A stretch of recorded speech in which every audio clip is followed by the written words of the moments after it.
অন্নপূর্ণা ভান্ডারের যাদের যাদের আবেদন রিজেক্ট করা হয়েছে, আপনারা সেই সমস্যার সমাধান কি করবেন সে বিষয়ে কিন্তু এবার আপনাদের জন্য খুশির আপডেট রয়েছে। আপনারা সেই সমস্যার সমাধান করাতে পারবেন এবং আপনি যদি যোগ্য হন আপনি কিন্তু ব্যাংক অ্যাকাউন্টে টাকা পেয়ে যাবেন। আপনাদের পুনরায় আবার সমস্ত কিছু ভেরিফিকেশন করে দেখা হবে। তো কি আপডেট রয়েছে, কিভাবে আপনারা রিজেক্ট সমস্যার সমাধান করবেন, সমস্ত কিছু জানাবো আজকের এই ভিডিওর মাধ্যমে। তো অবশ্যই ভিডিওটি বেশি বেশি করে শেয়ার করে দিন, সকলে যাতে খবরটি জানতে পারে। আর এই ধরনের তথ্য আপডেট গুলো সবার আগে পেতে চ্যানেলটিকে সাবস্ক্রাইব করে রাখবেন। আর ফেসবুক থেকে যারা ভিডিওটি দেখছেন পেজটিকে ফলো করে রাখতে ভুলবেন না। তো আগের দিনই অর্থাৎ 3 তারিখে ওই 10টা বা 10:30 11টা ওই সময়ে অনেকেই আপনারা অন্নপূর্ণা ভান্ডারের স্ট্যাটাস চেক করেছিলেন। তো স্ট্যাটাস কিভাবে চেক করা যাচ্ছিল না, আপনাদের যে মোবাইল নাম্বার সেটা দিয়ে লগইন করলে সেখানে আপনার অ্যাপ্লিকেশন স্ট্যাটাস দেখা যাচ্ছিল। এর মধ্যে যারা যারা স্ট্যাটাস চেক করেছিলেন, যারা টাকা পাননি, বেশিরভাগ জনেরই কিন্তু দেখা গিয়েছিল তাদের আবেদনগুলো রিজেক্ট করে দেওয়া হয়েছে, মানে তাদের আবেদনটা অ্যাপ্লিকেশনটা বাতিল করে দেওয়া হয়েছে। এবার আপনারা তো খুঁজে পাচ্ছিলেন না কেন বাতিল করেছে, কারণ সেখানে কোনো রকম অপশন দেওয়া ছিল না কেন আপনার আবেদনটা বাতিল করা হয়েছে। এছাড়া অনেকের ফেলড হয়ে গিয়েছিল, অনেকের পেমেন্ট আন্ডার প্রসেসে ছিল, মানে এমনি অ্যাপ্লিকেশন আন্ডার প্রসেসে ছিল, অনেকের আবার ওখানে অ্যাপ্রুভড লেখাটাও কিন্তু ছিল। তো রিজেক্ট যাদের যাদের হয়েছে, তো ওই রিজেক্ট গুলো কেন হয়েছে কিছু কিছু কারণ জানা গেছে। কি কি কারণ জানা গেছে আমি সেগুলো একটু বলছি। 1 নম্বর কারণ হচ্ছে অনেকে ইনকাম ট্যাক্স দেন, সেই কারণে তাদের রিজেক্ট করা হয়েছে। এছাড়াও অনেকে তাদের বাচ্চাদেরকে তারা ভ্যাকসিন দেননি বা তারা সরকারি অনুমোদিত স্কুলে পড়াননি, সেই কারণেও অনেকের আবেদন রিজেক্ট করা হয়েছে। এই ধরনের কিন্তু কারণ রয়েছে রিজেক্ট করার জন্য। এছাড়া অনেকের নাম এসআইআর এ বাদ গেছে, সেই কারণেও কিন্তু রিজেক্ট করা হয়েছে। কিন্তু সব থেকে গুরুত্বপূর্ণ বিষয়, অনেকে যোগ্য, মানে সব দিক থেকেই তারা যোগ্য, একদম সমস্ত সরকারি নিয়ম তারা পালন করেন, তারা সব দিক থেকেই শর্ত পালন করেন, তারপরেও তাদের রিজেক্ট করে দেওয়া হয়েছে। সেটার কিন্তু কোনো রকম কারণ এখন পর্যন্ত জানা যাচ্ছে না। বিডিও অফিসের সিস্টেমে ওনারা যখন লগ ইন করে আপনাদের তথ্যগুলো দেখছেন রিজেক্ট করার কারণ, সেখানে বেশিরভাগ জনেরই রিজেক্ট করার কারণ কোনো দেখাচ্ছে না। সেখানে নট অ্যাপ্লিকেবল NA লেখাটা দেখাচ্ছে, সেখানে পরিষ্কারভাবে কোনো কিছু উল্লেখ করা নেই আপনার এই কারণের জন্য রিজেক্ট করা হয়েছে। আবার কিছু কিছু জনের সেখানে কারণ উল্লেখ করা রয়েছে, যেমন অনেকের ইনকাম ট্যাক্স দেয় সেই কারণে রিজেক্ট করা হয়েছে, সেখানে ইনকাম ট্যাক্স পেয়ার এরকম লেখা রয়েছে। এরকম কিছু কিছু ক্ষেত্রে রিজেক্টের কারণ লেখা রয়েছে, তবে বেশিরভাগ ক্ষেত্রে রিজেক্ট কেন করা হয়েছে সেটা বিডিও অফিসে লগইন আইডিতে লগইন করলেও দেখা যাচ্ছে না। তাহলে এখন উপায় কি, কিভাবে আপনারা এই সমস্যার সমাধান করাবেন? দেখুন, কালকে যখনই এই রিজেক্ট হয়েছে তারপরে সাধারণ মানুষ আজকে কিন্তু বিডিও অফিসে, পঞ্চায়েতে, পৌরসভায় গিয়েছিল, অনেক জায়গায় বিক্ষোভও দেখা গেছে।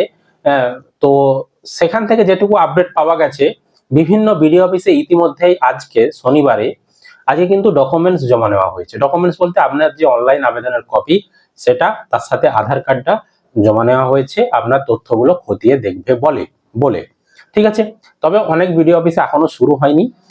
শনিবার এমনিতেই সরকারি কাজ একটু কমই হয়, তারপর রবিবার আবার ছুটি রয়েছে, সোমবারে আবার ছুটি রয়েছে, মঙ্গলবারে কিন্তু আবার সরকারি কাজ শুরু হবে।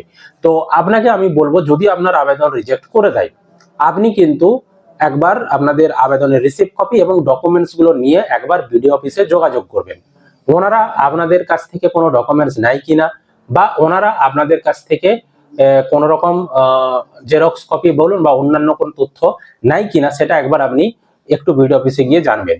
যদি জমা নেই, অবশ্যই কিন্তু আপনারা ডকুমেন্ট গুলো বিডিও অফিসে জমা দেবেন। এছাড়াও আপনি আপনার যে আবেদনটা কি কারণে রিজেক্ট হয়েছে সেটাও তাদেরকে দেখে দেওয়ার জন্য আপনি বলবেন।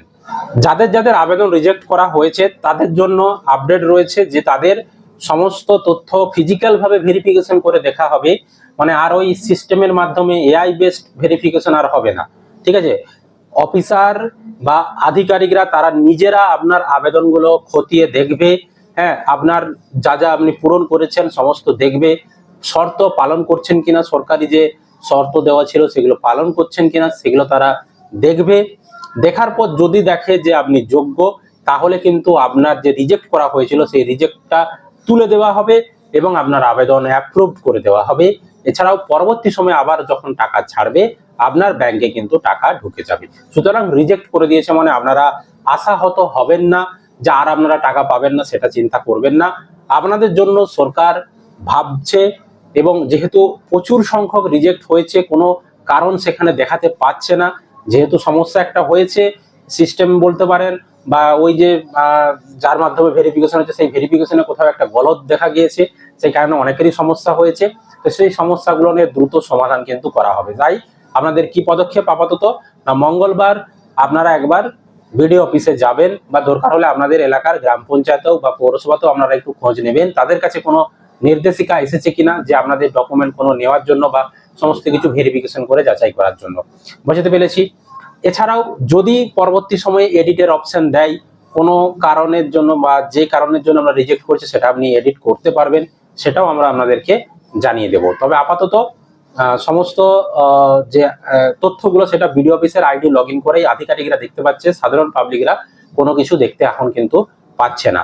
বুঝতে পেরেছি আপনাদেরকে। সুতরাং টেনশন নেবেন না, আপনারা ধৈর্য সহকারে অপেক্ষা করুন। প্রচুর আবেদন আপনার মতন রিজেক্ট হয়েছে।